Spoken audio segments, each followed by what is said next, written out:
ressuscita-se o corpo espiritual. A ressurreição para nós da doutrina espírita, como os judeus entendiam também, é a que nós chamamos de reencarnação. Só que eles tinham muita dificuldade para compreender como esse processo se dava. Como funcionava isso?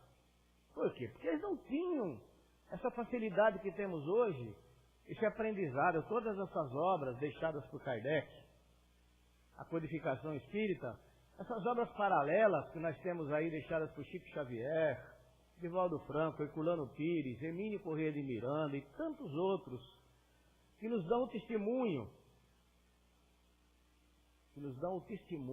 de que a vida continua fora do físico. Então, mas nós sempre falamos da reencarnação no seu aspecto histórico. A gente está sempre contando dentro da doutrina espírita que faz parte da história. Que a história do mundo fala da reencarnação. Mas existem aqueles que não aceitam. Aqueles que pregam a ressurreição da carne, que nós ressuscitaremos, que nós retornaremos no mesmo corpo físico que temos hoje, no dia do juízo final. E só Deus sabe quando. E eu pesquisando sobre a reencarnação e ressurreição, que eu gosto de estabelecer parâmetros, pesquisando em obras e também em páginas eletrônicas, em sites, em blogs, né, que hoje nós temos acesso aí pela internet, o mundo está às nossas mãos aí para ler o que quiser, né? E acabei encontrando um blog com o título Falhas do Espiritismo. Eu me interessei. Falei, eu vou entrar nesse blog, eu quero saber que falhas ele aponta, né? E pelo que eu li, a pessoa é muito inteligente. Aí eu falei, que pena, né? Pensei, que pena.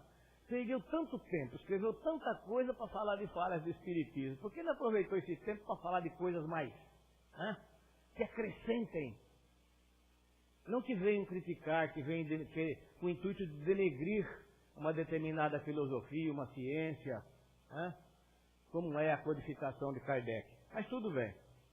Aí comecei a fazer a leitura, e ali fala muito da ressurreição da carne, do juízo final, que a reencarnação é uma criação de Kardec, que isso aí nunca existiu, tal. Aquela coisa meio restrita, e a gente, como faz leitura de outras obras, a gente sabe que não é tão restrita assim, e que a reencarnação é uma lei natural, conforme eu já disse, que povos da antiguidade, desde que o homem existe, que essa lei existe. Aí tinha um lugarzinho para deixar comentários. E como espírita a gente não aguenta passar sem deixar um comentário, né? E ali eu coloquei em forma de perguntas para ele. Eu coloquei assim: se fosse verdadeira, afirmativa, de que nós um dia ressuscitaremos com o corpo físico que temos hoje, de que nós vivemos uma única vez, de que a alma é criada junto com o corpo físico, e que nós saímos daqui e ficamos todos dormindo, aguardando o juízo final. E no dia da ressurreição, como será? Os nossos irmãos, que já desencarnaram muitos séculos antes de nós, os homens primitivos, os primatas, como eles ressuscitariam hoje? Comparando que todos nós hoje temos um avanço intelectual muito grande, tecnologia aí, né, que ultrapassa as fronteiras da Terra. Como ficaria então o julgamento feito por Deus desses nossos irmãos primatas, que não tinham o conhecimento que nós temos hoje? Eles estariam obrigados a respeitar os 10 mandamentos e a Torá, que a Torá na linguagem dos judeus é a Bíblia, o Antigo Testamento. Como ficaria o julgamento deles? Deus teria que usar 2 pesos e 2 medidas? Porque se na época que eles existiram não existia a Bíblia, não se falava em 10 mandamentos. Não dizem que todo julgamento será feito em cima da Bíblia, em cima dos mandamentos, da lei de Deus e tal. Ele me respondeu, é simples, na época isso ainda não existia. Quer dizer, umas respostas que não traz convencimento. Aí eu coloquei lá isso que eu acabei de dizer para vocês a respeito das colocações de Paulo. Falando do corpo animal, do corpo espiritual. Tá?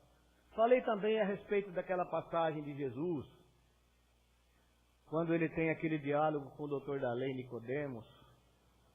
Nicodemos foi procurá-lo na calada da noite, para que seus colegas do Sinédrio não percebessem que ele estava indo conversar com o mestre.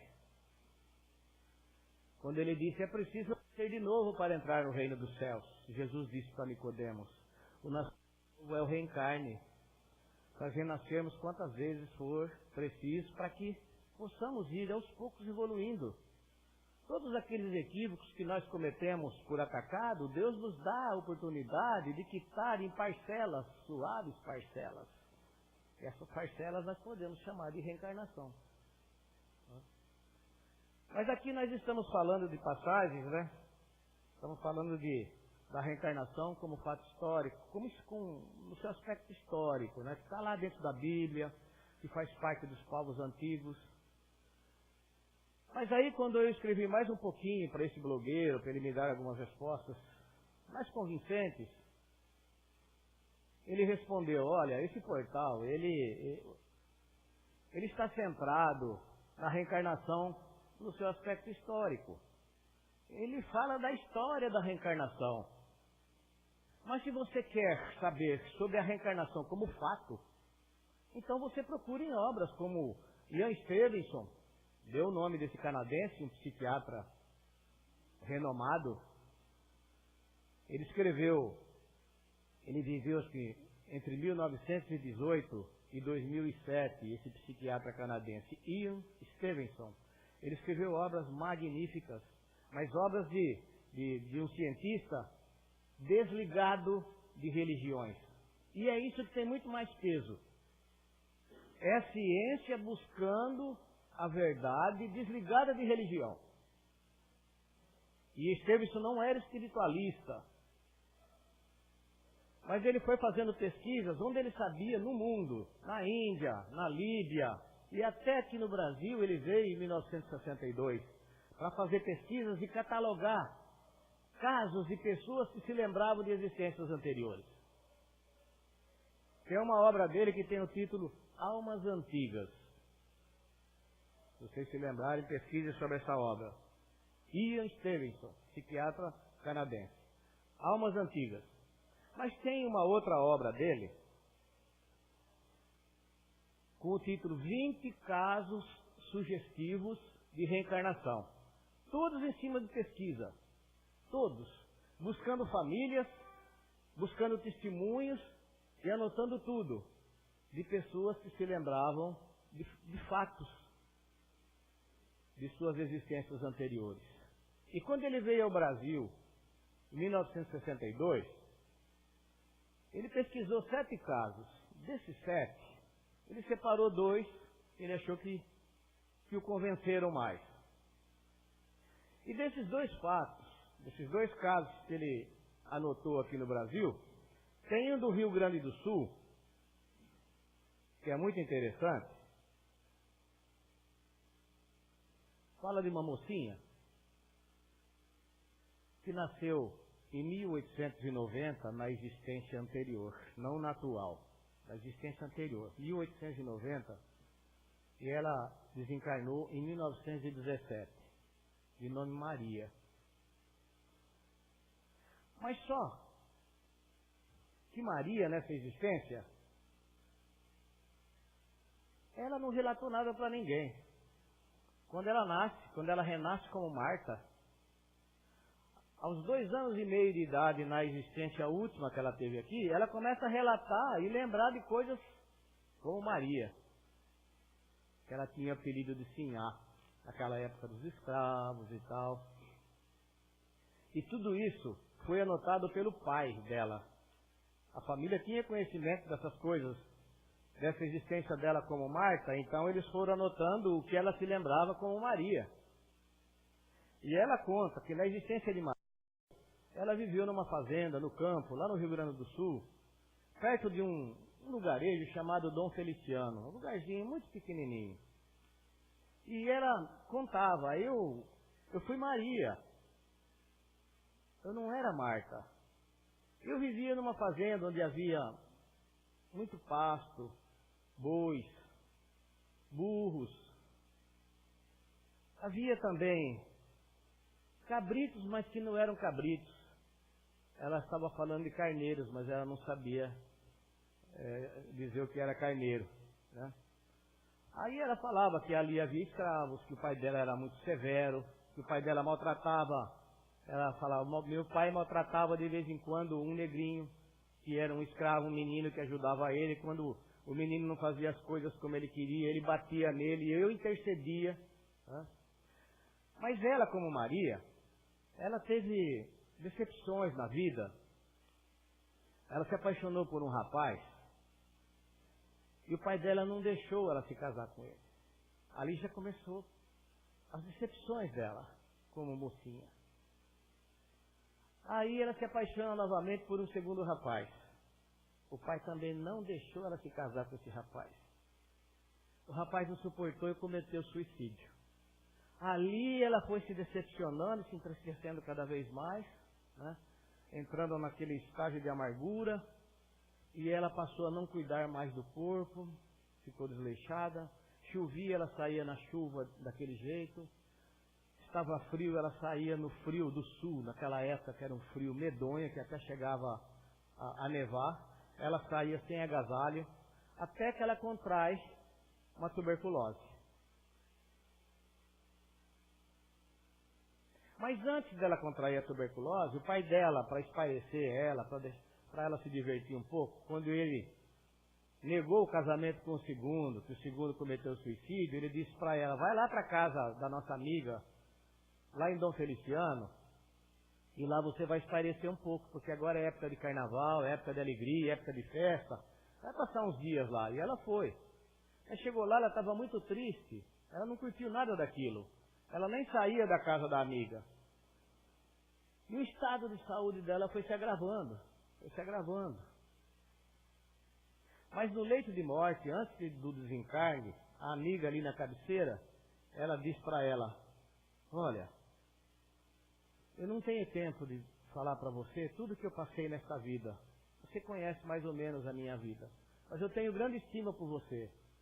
Tanto que eu vou pedir para Deus para retornar como filha sua na nova existência. Eu quero voltar como filha sua. E eu vou te contar a minha história direitinho quando eu voltar. Como foi essa minha vida de agora? Ela desencarna, 1917. 10 meses depois, essa amiga engravida de uma linda menina, 1918. Ela desencarnou com 28 anos, essa menina, nova de tudo. Nossa, essa linda menina de nome Marta. Aí começa, aos 2 anos e meio, ela começa a relatar os fatos da vida, da existência como Maria, que foi sua existência anterior. E esse pesquisador, Stevenson, ele vai e vê os relatos feitos pelo pai, as anotações, que ele anotava tudo. A família não compreendia, ela falava dos lugares onde ela viveu, das pessoas com quem ela conviveu, como eram seus pais, que ela ia buscar água num poço, que lá não tinha riacho. Tudo isso foi depois, eles foram checar para ver se realmente era verdadeiro. E constataram que realmente era verdadeiro. Tudo isso existiu. Mas depois dos 7, 8 anos de idade, ela começou a esquecer daquele passado de Maria. Nós aprendemos na doutrina espírita que até os 7 anos de idade a criança tem mais facilidade para lembrar de fatos de existências anteriores. Por quê? Porque os órgãos ainda estão em formação. Então o espírito que está ali, ele tem mais liberdade de manifestação. Porque os órgãos ainda estão verdinhos. Então os laços fluídicos que nos unem ao corpo físico ainda estão um pouco afrouxados. Tá? Então, é isso que nós chamamos na doutrina de liberdade parcial da alma. Depois você vai amadurecendo os órgãos, tem gente que ainda continua se lembrando, é raro. Mas é mais na infância. Quantas vezes a gente não ouve as pessoas falarem, minha filha disse que estava brincando com um amiguinho. Mas ninguém via esse amiguinho. Espírito de criança que está ali junto com ela e que ela tem a liberdade de ver. Eu acho que foi o primeiro filme que foi feito sobre a reencarnação, lembranças de reencarnação anterior como fato, foi aquele filme baseado numa autobiografia. Eu acho que o Roberto passou esse filme aqui, Minha Vida na Outra Vida. Foi esse que você trouxe aqui, Roberto? Então, é uma autobiografia. Alguém aqui deve ter assistido esse filme. Né? Veja, aquilo é baseado em história real. Né? Jenny Cockell. Jenny Cockell é uma autobiografia onde conta a história de Jenny, uma mulher do interior dos Estados Unidos que tem visões, sonhos, e ela se lembra dos seus filhos da existência anterior. Vocês lembram disso? Lembra do lugar onde ela viveu, e ela vai em busca para descobrir quem foram os seus filhos. E como ela reencarnou com brevidade, ela conseguiu ver ainda os filhos dela bem mais velhos que ela. Já de barbinha branca. Aí fala, mas que coisa, né? A gente começa a analisar assim e fala, não pode ser, mas pode sim. Porque é só o físico que troca. Se ela reencarnou com brevidade, ainda ela teve tempo de ver filhos do leito anterior. E ela mesmo que relatou tudo isso, veja que coisa linda. Aí nós estamos falando da reencarnação como fato. Não estamos falando só da história. Por isso que quando as pessoas falam que nós temos que acreditar na ressurreição da carne, para a gente que frequenta a doutrina espírita, que lê as obras espíritas, que vê coerência, que vê lógica, né, usando o bom senso, a razão, não tem como aceitar. Aqueles que aceitam e que têm fé naquilo, e que sentem forças para viver, e que vê naquilo uma saída, que não aceitam voltar num outro corpo físico, porque acham que hoje eu sou loirinho, branquinho, eu não quero jamais voltar como índio, voltar na pele negra. Existe muito esse negócio do preconceito, quando nós sabemos que a cor da pele não tem influência nenhuma, que todos os corpos são feitos da mesma massa e que todas as almas são feitas da mesma substância, da mesma essência. Apenas um produz mais melanina, outro menos.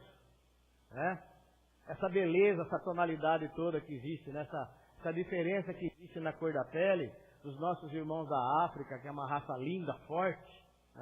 Aqueles que vivem lá na Alemanha, onde tem menos sol, são branquinhos. Quem está lá do outro lado, é preciso que a pele dele produza mais melanina, porque o sol é mais forte. Os nossos irmãos lá do deserto do Saara, eles acham que Jesus foi branquinho, loirinho, de olho claro. Quem prova isso? Quem pode provar? A região que Jesus viveu não era uma região de pessoas loirinhas. Era uma região onde as pessoas usavam aquele turbante na cabeça e o sol até hoje é bravo. Então, nós devemos considerar o quê? Quando nós vemos uma pessoa? A sua essência. Ela como alma, é isso que importa. O resto é vestimenta. O resto, o corpo físico é apenas um instrumento de que nós nos valemos como espíritos para o nosso aprendizado aqui, para a nossa evolução. Eu sempre me lembro de uma reunião mediúnica que havia a manifestação, está aí a dona Zilda, que tem a sua vidência extraordinária, a nossa amiga, companheira de tantos anos, e ela, numa manifestação, uma reunião mediúnica, veio um pretinho velho dar aconselhamento, E exatamente sobre isso que ele falou, ele disse que ele aparecia e ele comparecia na reunião única como pretinho velho, porque foi nessa existência que ele sentiu que ele mais evoluiu. Mas que na última existência dele ele não foi pretinho velho. Ele era branco. Então o Espírito se apresenta com aquela forma, com aquele aspecto, com aquele semblante que ele acha melhor dentro daquelas existências que ele teve. Então, para nós, não importa se hoje nós somos brancos, ou amarelos, ou vermelhos, ou negros, não importa. O que importa é que tudo faz parte do aprendizado. E também no sexo, né? No gênero masculino ou feminino, não importa também. De acordo com a nossa necessidade evolutiva, hoje nós podemos reencarnar como um grande machão e na outra existência ser uma bela e delicada donzela. E assim faz parte do aprendizado. Nós precisamos ter experiências nesses dois gêneros como espíritos para poder valorizar a paternidade, a maternidade, ser homem, ser mulher. Tudo isso faz parte do nosso aprendizado. Se nós tivéssemos uma existência única, gente, que experiência teríamos como espíritos, como seres imortais? Que experiência teríamos? Se a alma realmente fosse criada junto com o corpo físico, como muitos pregam e acreditam e querem que seja verdadeiro, não faz sentido. Por que o outro nasce tocando piano, fazendo poesia, e o outro desencarna sendo analfabeto? Ou até analfabeto? Por que essas diferenças todas? Uns caminharam mais, outros caminharam menos, usando o seu livre-arbítrio. Porque todos nós estamos aqui nesse palco das reencarnações e cada existência nós estamos cumprindo um papel. Como espírito, nós estamos cumprindo um papel em cada existência. E cada vez que nós retornamos para a parte espiritual é feito um balanço. Vamos ver como você cumpriu o seu papel. E lá na frente, à medida que nós vamos reencarnando, vamos evoluindo, porque ninguém nasce para retrogradar, ninguém nasce para regredir. Mesmo que for para ficar estacionado, nós vamos ficar estacionado uma existência toda, uma encarnação toda, mas retrogradar, regredir, isso não acontece. Ah, mas tem pessoas que reencarnam porque foram homicidas. E elas reencarnam para quitar esse débito de alguma outra forma. E em vez de fazer isso, elas cometem outro homicídio. Ela se endividou mais, só isso. Ela vai ter mais débitos, com certeza ela vai ter mais reencarnações, porque a reencarnação, ela é uma bênção. Mas a partir de determinado momento, quando ela é demais, passa a ser um castigo para a gente. Quando você reencarna para provar e para expiar, demais, sem necessidade, é porque você está repisando aquilo, repisando provas. Aluno repetente que não passou nas lições passadas e agora tem que refazer as lições de novo. O ideal é que a gente reencarne no mundo de expiação e provas, que procure evoluir ao menos um pouquinho, que seja um degrau. Para que na outra existência a gente já esteja um degrauzinho acima. E aí nós vamos devagar. Não adianta a gente ficar com aquele sentimento de culpa, se autopunindo. Eu não sou santo, eu preciso me melhorar. Isso aí atrapalha a evolução. Nós temos que aceitar as nossas virtudes, aceitar os nossos defeitos, mas também tendo consciência de que nós somos capazes. Se nós não fôssemos capazes, Jesus não teria dito: vós sois luzes, vós sois deuses, vós sois a luz do mundo. Cada um de nós é uma fagulha do amor divino. Somos criaturas de Deus. E Deus se manifesta através das suas criaturas. Nós podemos chamar Deus de pai ou de mãe, não importa. Deus não é essa figura humana, antropomórfica que o homem cria.